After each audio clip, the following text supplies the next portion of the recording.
Baik pemirsa, di segmen ini kami juga akan ajak Anda untuk bisa melihat data dan fakta serta catatan dari lembaga-lembaga survei melihat elektabilitas dari para pasangan bakal calon presiden, bakal calon wakil presiden. Kami sajikan ke hadapan Anda.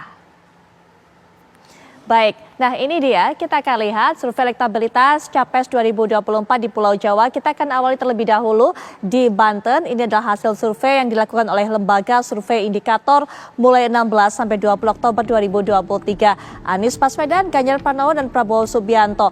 Saat ini di Banten paling tinggi adalah Anies Baswedan dengan 43,9%. Kemudian disusul yang kedua adalah Prabowo Subianto 42,9%. Sementara hanya 10,6% saja pemilih yang memberikan suaranya kepada Ganjar Pranowo. Ini sekali lagi kami informasikan hasil survei indikator.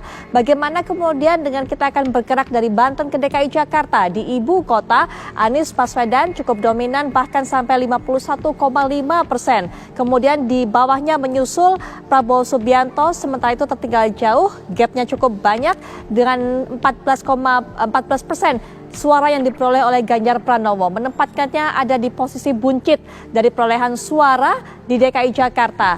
Kita juga akan lihat Jawa Barat. Seperti apa peta di Jawa Barat? 53% Prabowo Subianto mendapatkan suara di sana. Hasil survei indikator sekali lagi. Sementara itu tidak banyak terpaut, 22,7% dengan 22,4% antara suara yang dimiliki oleh Anies Baswedan dengan Ganjar Pranowo. Hanya beda 0,3% lebih unggul Anies Baswedan dibandingkan Ganjar. Kita akan bergeser juga dari Provinsi Jabar, kita juga akan lihat Provinsi Jawa Tengah dan daerah istimewa Yogyakarta yang memang disebut sebagai salah satu daerah yang begitu ketat ini persaingannya antara Ganjar Pranowo dengan Prabowo Subianto nantinya di sana. Ternyata sangat dominan Ganjar Pranowo, setidaknya ini hasil survei sementara hingga 20 Oktober, 16 sampai 20 Oktober, bahkan mencapai angka 64,2% suara yang didapatkan oleh Ganjar Pranowo. Prabowo Subianto 23,4%, sementara hanya single digit 6% didapatkan oleh Anies Baswedan. Di Jawa Timur yang kemarin disebut-sebut sebagai battleground, daerah yang begitu diperebutkan. Ternyata Ganjar Pranowo memiliki pemungut ataupun juga pemilik suara yang memilihnya cukup banyak di sana, 43,2%. Prabowo Subianto mengekor dengan 37,4%. Sementara Anies Baswedan selisihnya cukup jauh dibandingkan kedua pasangan calon lainnya, ada 14,3%. Berikutnya kita juga akan lihat masih survei elektabilitas di Pulau Jawa. Ini adalah versi LSI. 43% Anies Baswedan menguasai Banten, lebih dominan dibandingkan dua pesaingnya. Prabowo Subianto ada di peringkat kedua 42,9%. Sementara itu jauh perolehan angkanya 10,6% didapatkan oleh Ganjar Pranowo. Sekali lagi ini adalah hasil survei sementara LSI periode 16 sampai 20 Oktober. Kita bergeser sejenak ke ibu kota. Bagaimana kondisi di ibu kota? Anies Baswedan juga memonopoli suara 36,3%, unggul dibandingkan dua pesaing lainnya. Ganjar Pranowo ada di peringkat 2 dengan perolehan 28,8%, sementara Prabowo Subianto 23,5%. Dari DKI Jakarta kita juga akan bergeser sejenak, kita lihat seperti apa peta persaingannya di Jawa Barat. 59,1% rupanya Prabowo Subianto mendapatkan suara di sana. Sementara itu Anies Baswedan ada di peringkat kedua 22% dan Ganjar Pranowo 12,8%. Jauh selisihnya tentunya keunggulan Prabowo dibandingkan dengan dua pesaing lainnya. Sementara itu di Jawa Tengah, daerah istimewa Yogyakarta, Ganjar Pranowo mencapai suaranya di sana lebih dari setengah, 50,8% pemilih memberikan suaranya kepada Ganjar Pranowo. Kemudian juga Prabowo Subianto masih mendapatkan suara di sana walaupun memang terpaut jauh 22%, sementara Anies Baswedan hanya 10,4%. Bagaimana dengan di Jawa Timur? Rupanya hasil survei dari LSI juga menunjukkan pemilih di Jawa Timur juga lebih cenderung, lebih condong memberikan suaranya untuk pasangan Ganjar Pranowo. Kemudian juga Prabowo Subianto ada di peringkat 2, 27,4%, Anies Baswedan dan 11,9% yang mengekor di tempat ketiga. Kalau kita sudah tayangkan tadi indikator kemudian juga dengan LSI, bagaimana dengan Foxpol Center Banten, DKI Jakarta? 40% ini memberikan suaranya kepada Anies Baswedan.